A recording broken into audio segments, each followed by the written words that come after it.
Welcome to Radiant Midlife, the podcast for women who know they're here to lead differently. I'm your host, Tara Preston, midlife matriarchal awakening and transition guide, sacred nourishment and feminine prosperity mentor, creator of the Flower of Life Akashic Healing Method and certification, serving women globally for over 14 years. Here we explore midlife as a sacred portal of rebirth, a time for cycle breakers, visionaries, and mothers of new paradigms to awaken their power and rise as matriarchs. Each week, we'll dive into soulful conversations that blend the spiritual and the practical, from feminine leadership, womb wisdom, and prosperity to holistic wellness, hormones, and herbal support. Everything you need to feel nourished, radiant, and free in this next evolution of your life. Because midlife isn't an ending, it's the beginning of your most powerful chapter yet. Before we begin, I'd love to gift you my free ebook, Sacred Nourishment for Midlife Radiance, a beautiful guide filled with nourishing rituals, herbal wisdom, and feminine prosperity practices to support your vitality and radiance. You can download it through the link in the show notes. Welcome home. Enjoy this episode of Radiant Midlife. Hello and welcome to the Radiant Midlife Secret Series podcast. I'm your host, Tara Preston, and I am here with Amy Gernaat. This is officially kickstarting the Radiant Midlife Secret Podcast series. Oh boy, I'm going to have fun saying that over and over again. And I am so excited to dive into this conversation. The reason that the Secret Series podcast was even born is to give women a really beautiful sacred space to be able to listen to a deeper truth beyond the collective noise that we're hearing around the perimenopause to menopause, midlife, initiation, journey, however you want to term it, and to find power in this portal, in this passage. And so I'm here with Amy. Today we're talking about the power of midlife anchored through the body. I've been watching her online for the last 3, 4, 5 months, and I really love what she's about. So I'm going to share a little bit. I'm going to introduce her, and then of course I'm going to hand it over to Amy. If there's anything else that she wants to share, she can. And then we're going to dive into this conversation, and they're meant to be conversations, just this exploration, really to, drawing from the wisdom and experience of the women that I'm interviewing. And so I hope you enjoy. So Amy is the midlife architect working with high capacity women standing at a structural turning point in their lives. Her work is grounded in the recognition that midlife is not a decline or a crisis, it's a threshold. The moment when a woman reaches the range limit of the life she's built, as is being called into more potent self-authored architecture. With over a decade in women's vitality, embodiment, and life design, Amy's approach moves beyond symptom management, mindset work, or self-optimization. I love this. Her work centers the body, and I love this piece as well. Her work centers the body as an intelligent architect rather than a problem to be managed through strategic audits, threshold navigation, and body-led structural design. She often works with women who are seasoned, capable, and deeply self-aware. Is there anything that I missed, Amy? Anything that you wanted to add in terms of sharing who you are? Oh, that was beautiful. That was beautiful. Thank you. And so, one of my first questions, actually, I was just reading through this, and I think the piece that jumped out to me here was around symptom management versus, how the lens that you look at the body and midlife. And I'm wondering if you could just speak to that a little bit. Absolutely. So, our culture revolves around the body being a problem, right? And so it's like the body is a problem. Symptoms need to be managed. They need to be medicated. They need to be, thrown out. Symptoms mean that there's something wrong with you. And I look at it through the lens of the symptoms are telling you something about your body and your life. Like it's data, it's information, it's the way that the body communicates. The body doesn't communicate through language in the way that we do. The body is going to communicate through sensation, through symptom, through how it's feeling, whether it's feeling wonderful or it's feeling terrible. That's all information for us to understand how the body is experiencing our lives. And when we start to make that adjustment, it puts us into such a position of power and partnership, as opposed to the problem solver. My body is betraying me. My body's out to get me. My body's trying to ruin my life, which I hear all the time from women in that perimenopause to menopause. My body's ruined my life. This is terrible. And so we go after the symptoms then, and then it just ends up being a Band-Aid, because as I know you understand, with symptom management, you're never looking under the hood. You're never looking under the surface of who a woman is and how the body is really actually guiding her back to who she actually is through symptoms. Saying, like, whether you're having maybe some anxiousness or restlessness in the body, or some brain fog or fatigue or something like that. And when you start to look at your life, like, I'm in a job that pays me really well, and I'm really unhappy.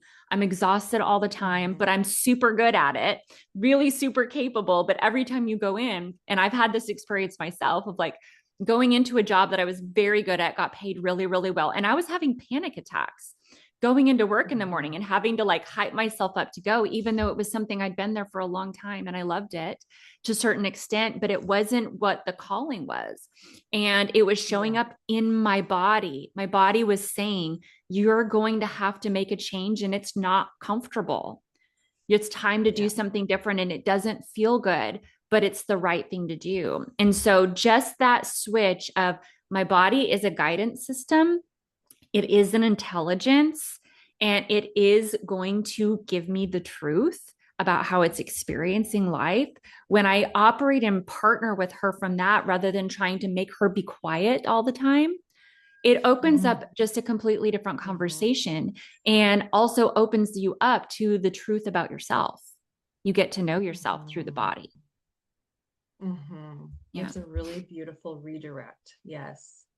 Absolutely. And I know for myself, even too, it was probably 3 or 4 years ago, I was starting to get some of the traditional peri symptoms that we hear about. And same thing. And I guess having a background in, feminine wisdom and paying attention to the body, that for me was a real call to be like, okay, what is being asked of me here? And it was a journey. Like it was a good 1.5 years, 2 years of like listening to the body, nourishing the body. Actually, I was like very depleted in minerals. Like there were places, for me too, there was some of the mother wound was actually coming up in terms of just like where I was like caregiving and caretaking, right? That actually wasn't honoring like my own energy reserves, my own truth, and my own, just desire to be more fully anchored in my power. And it was really through that redirect that like, I don't really have any, I'm 48 now, but like, I don't have any peri symptoms. And I was on the edge of brain fog, little bit of like weird kind of hot flashy things happening, and inflammation, like a lot of things that we hear about. So I just wanted to kind of like mirror that back and share that there's so much power through listening to our bodies. And for me, it was like, okay. And I started lifting weights. That was the other thing too. But this is a time where we're creating a foundation. We need to create a new foundation to hold us for what is next. And I love how you said, like, it's like, where we're being called to, and listen, and the body being a guide. And also, really what have we tolerated? What have we outgrown? Where are we being guided to next? That's amazing. And I think there's a point you brought up there that's really important. And it was the realization of how depleted you were.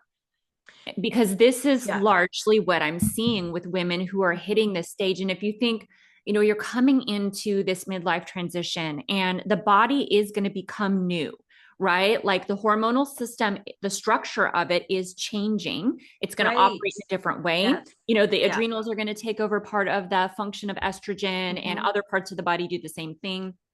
And then, your brain is actually restructuring. There's a pruning that happens in the brain. So your brain is becoming new. Like you have less tolerance for things. You are less, you are like the people pleaser has to start exiting stage left. Like she cannot hang on during this transition. And it's like, as the progesterone begins to drop, that's like the wake up point. Like you kind of look around like, what's happening? Where am I? And, so what I see is women who are coming into this stage when all of these things are happening, and you think, okay, if the hormonal system is changing, if the brain system's changed, just from the physical, not even everything else, how much does the body need to be resourced in order to do that? That's big work, right? Like even our monthly cycle, the shedding of the lining of the uterus and the detoxification and the purging and everything that happens is very big work. And so you can really see a woman's cycle as she enters the perimenopause phase. If she's struggled with her cycle, we already know she's depleted. The resources are not available for her to go through the actual menses. And so we see this in the larger transition then, that women are coming in exhausted. They may not really realize they're exhausted, right? Because we're used to powering through. We find the ways to keep going, whatever that is. And we don't realize the level of depletion and exhaustion we have until it's so in our face that we can't not look at it. And then the problem with saying it's just your hormones means you miss the picture, like what you so beautifully described for yourself. Like these are the things that I was actually depleted in: the overgiving, the overdoing, the mineral depletion. And if it's just your hormones, you don't look at any of those things that really have to be looked at this phase. Yeah, absolutely. Yeah, it strengthened me in so many ways. And I have to say too, it was overgiving, not just like as a mother, but even just to my community, like as someone who's been in the realm of like feminine leadership and growing a community and mentorship for like the last 16 years, I really had to look at bringing some pieces into balance for this new foundation. Yeah, beautiful. Yeah. So where do you feel like what do you, as we're speaking to this, where do you feel like the deeper kind of like truth around midlife is versus the mainstream story? And we were chatting a little bit about some pieces of this prior to starting the recording, but yeah, I love this question because when you really like zoom out and start to pick it apart, it really, like, the mainstream version falls apart, right? Like, so the mainstream version, we'll start there, is that this is just a hormone problem, that it is a disease. I have seen a number of women, medical professionals, actually call menopause a disease, which it blows my mind. I think it's the most bizarre thing. It's like, so are we going to call puberty and pregnancy a disease too? Because those are also similar transitions. So they're looking at it only through the lens of the hormone changes, and that the hormone changes are driving everything. But even if you just think about it from the basic biology, like, hormones are messengers. They're designed to respond to what the body is asking for. So they're not actually driving the things. There's drivers driving them. And because there is a change happening, you're more sensitive to bigger changes during this time. You're more sensitive to stress. You're more sensitive to those things, but they're not the problem. They are just part of the transition in this phase. And we know that this falls apart because, like we were talking about before we hopped on, there are women around the world right now, not like hundreds of years ago, right now, who are being studied because they don't have menopausal symptoms at all. Like, they don't experience this. They don't even have a name for menopause because it's not on their radar because they're just not having this experience. And so when you look at it through, when you understand, it's like when I understood that and I saw that, I couldn't unsee the problem, right? Because the hormone conversation, then it's like, well, no, the hormone, it's not hormones. It can't be. Otherwise, every single woman would be having this experience around the world. And that's not the truth. So the hormone conversation cannot be the truth. And people will say, well, those people are living differently, they're close to the land. I'm like, yes. And that proves my point. They're living in a way that honors the biology still. And we have lived in ways now for generations that don't honor a woman's cyclical biology, because we are not little men. We don't operate that way, but we've been forcing ourselves into that framework. And now we're seeing the level of, I'm going to call it, damage that's been done by us living in that way for decades and decades and decades. And back to your point of, like, it depletes the feminine biology. It depletes feminine essence. It can't not, because we are not supposed to be plugged into that system. It's not designed for us.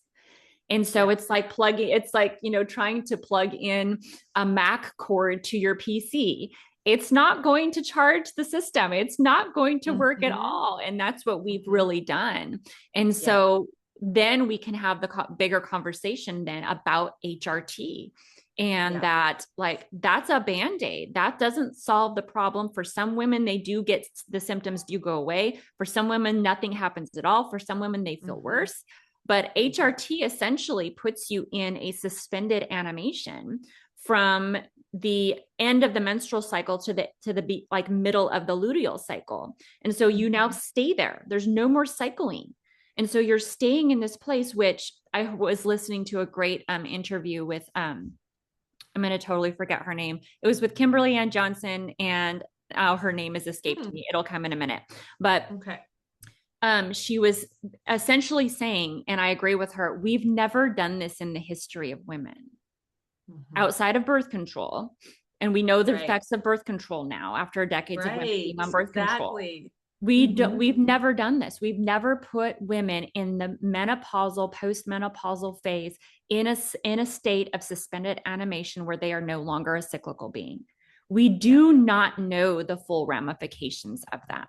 I 100% agree. Yeah. Yeah. I'm like, we're just starting to see HRT, and they keep saying, you know, there's like all these long-term studies. I'm like, no.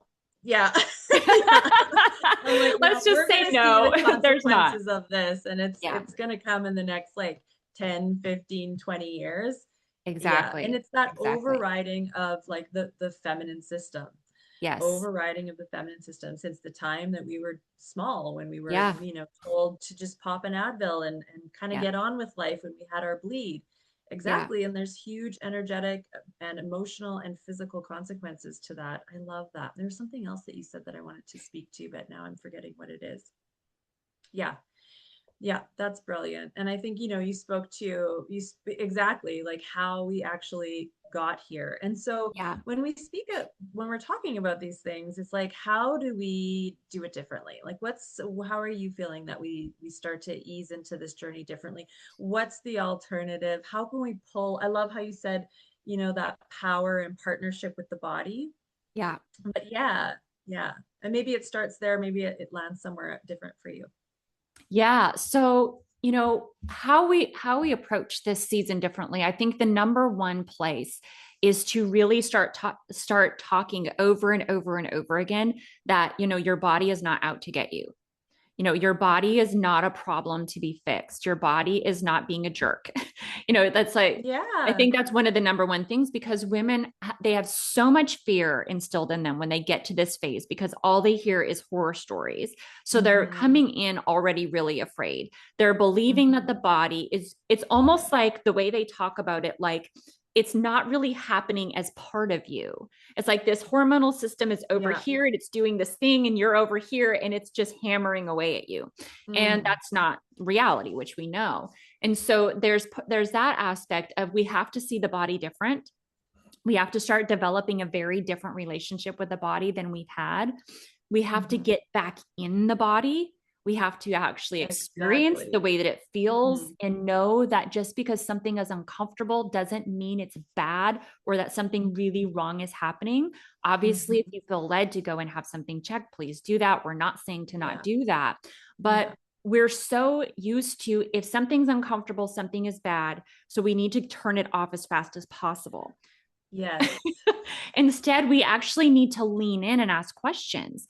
So like when I'm working with a woman who's going through this transition, we are essentially auditing her whole life. Like, I want to know everything. I want to know how her job feels and her work in the world. I want to know about her relationships. I want to know how she feels about moving her body. I want to know what her relationship is with food.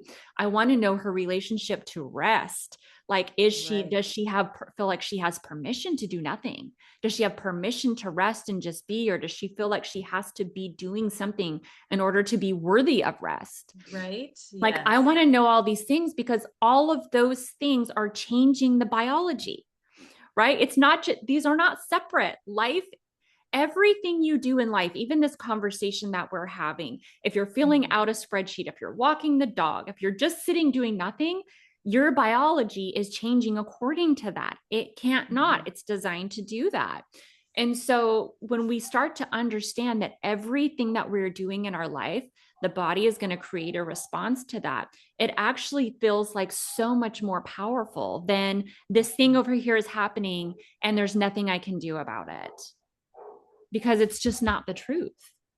So I think those two pieces, a woman understanding that her body's not out to get her body is not betraying her, even in menopause, and that there's a whole woman that needs attention that maybe hasn't had attention in a very long time. You don't even know what you want. You've never even been asked that question before.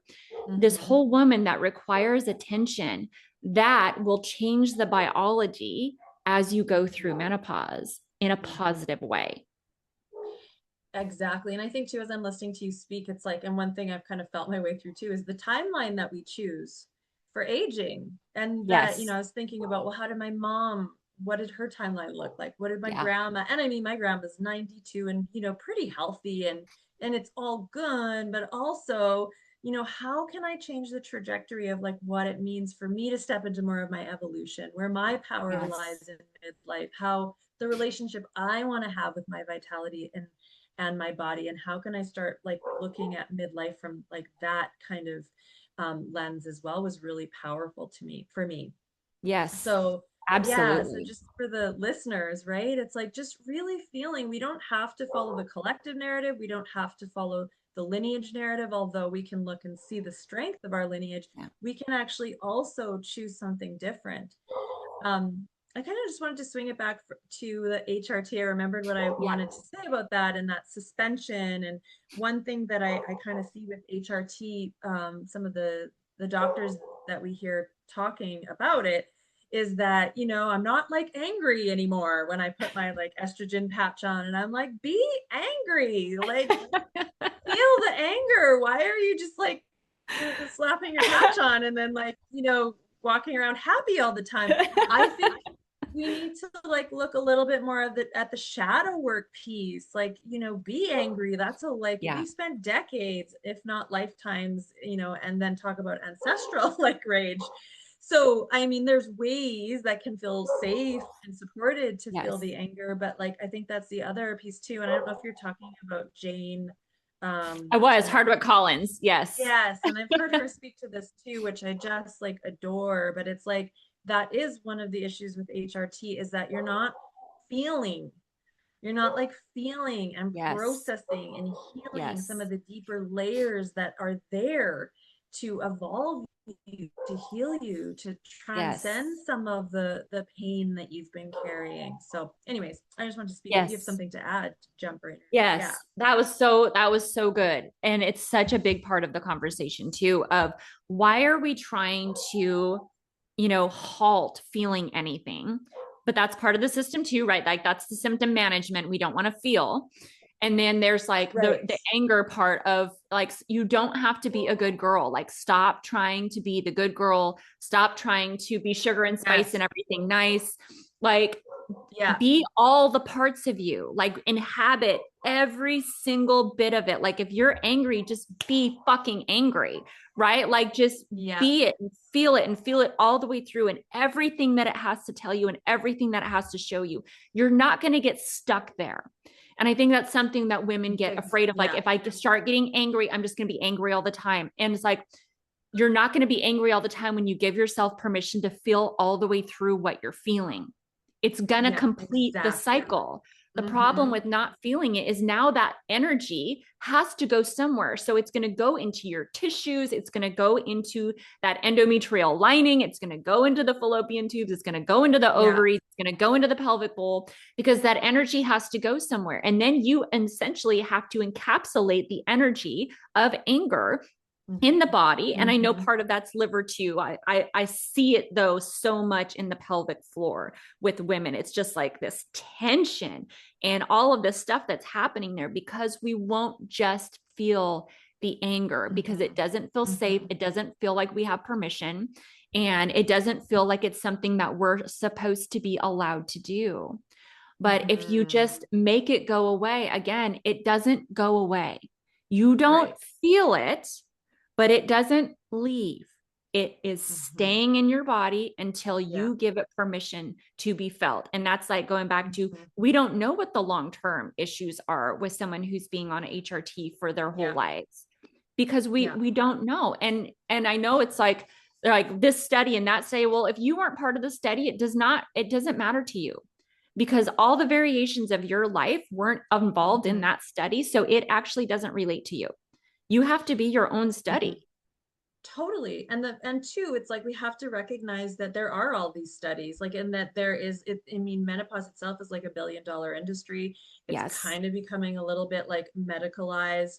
And again, it's like stepping back and being like, well, like, what do I want this, evolution of my life to look like? Because that's only one side of it. And there's a deeper, side to what this journey gets to be about, which I know that you understand. And maybe we'll just we'll just speak to that a little bit to just kind of ground today's conversation in that this does get to be a very pivotal time for our evolution. You were talking about the body and the body intelligence and listening to the redirect, the calling, and that if we listen to the collective narrative, if we, really buy into how medicalized this is becoming, we miss out on something, I believe, and this is up to the listener to see where you land with this. I believe we're missing out on a deep piece of our power emerging as midlife women, our liberation to really shift the collective timeline around what it means for aging women to really step into their embodied power. And I will hand it back to you because I know you'll have something to add to that. I completely agree with everything you said.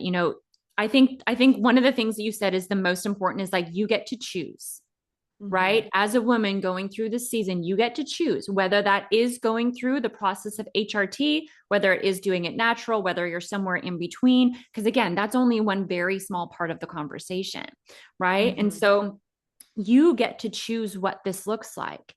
And so you can choose what the mainstream is because that feels like the right journey for you. Or you can say, I want to explore what this entire season is. Like, I want to explore, I want to get down in the mud with it. I want to roll around. I want to wrestle with it. I want to fly. I want to, plant new seeds. I want to go on adventures. Like, you get to decide the level that you want to embrace it and to step into it. And it really is for you to determine what that is. And I think these conversations that you're having are so important so that women know there are other options. There are other conversations that are being had. There's other questions that you can ask. There's other things that you can explore. And if you're feeling that, like, you feel like you need to do the medical route, but you really do want to explore, but you don't know what to do. These conversations you're having with all these women are what are going to give them the map essentially to other conversations that they can have for themselves, and just go explore this season, explore it, experiment, try things on, see what fits, see what doesn't fit. And, a lot of women get to this point in life and they're like, who am I? Who am I? And I have so many women in my world who are in the transition of becoming empty nesters. Kids are going off to college, and that's a really huge change. And they're looking at the way they make decisions and their time and what this means for the family. And they have these big questions to ask. And, it's very courageous to me to lean in and ask the questions. It's a very courageous thing because it's not always comfortable. And sometimes it turns things upside down. But if we don't do it, if we don't take the time to at least ask what we want, again, whatever that ends up being for you, then it becomes 10, 20, 30 years down the line and you're having this question. And it's not that you're ever too late, but why wait? Right? You can ask the question now. You get to choose. Yeah, absolutely. Beautiful. Okay. I love that we're landing there. Yeah. So Amy, share with us your free gift, and then we're going to provide the links underneath. But yeah, if you want to take a moment and talk about that. Yes. So in my work, I take women through a kind of an extensive audit project. And so I decided to create a GPT that would take a woman through this process on her own. It's a tool of Oh, I love it. reflection. Yeah, it's Yeah. not diagnostic, so it's not going to tell you what to do with your hormones. It's not going to Mhm. tell you what supplements to get. It's not that kind of a Yeah. product, but it's my full audit in GPT form, and it takes you question by question. I think there's 18 questions. And Mhm. for you to really take time and sit and think about Mhm. things like, what do you want? What is my relationship with my body? What is my relationship with food? And then it takes you through the process and gives you like a summary essentially of everything you talked about. And then it comes Yeah. with the weekly companion. So you can actually go in week by week as you're working through things, and the weekly companion will just give you some reflection week to week. It's a really Oh, I wonderful love it. tool. Yeah, it's a really wonderful Yeah. tool. Yeah. That's amazing. All right. And then we do have some links to find you on your on social media. Is there one or two in particular or something that's easy that people can just kind of like hop on Facebook and find you right Yeah, now? Facebook is really the easiest place to find me. There the most. And then I'm starting to do a lot more on Substack. So that would be the other place. And Substack, it's Yeah. the Midlife Oh, cool. Architect. For the Facebook page, it's Amy Gernaat. So you've got the links to share Okay. with everybody, but those are the two places where I'm going to be most active for right now. Okay, beautiful. All right. Well, thank you so much. And thank you for catching the podcast. If you would like to come and hop into Telegram and just share some of your most important insights or takeaways and just connect, we would love to have you. Link below. And again, thanks so much for taking part. We'll talk to you soon. Bye for now.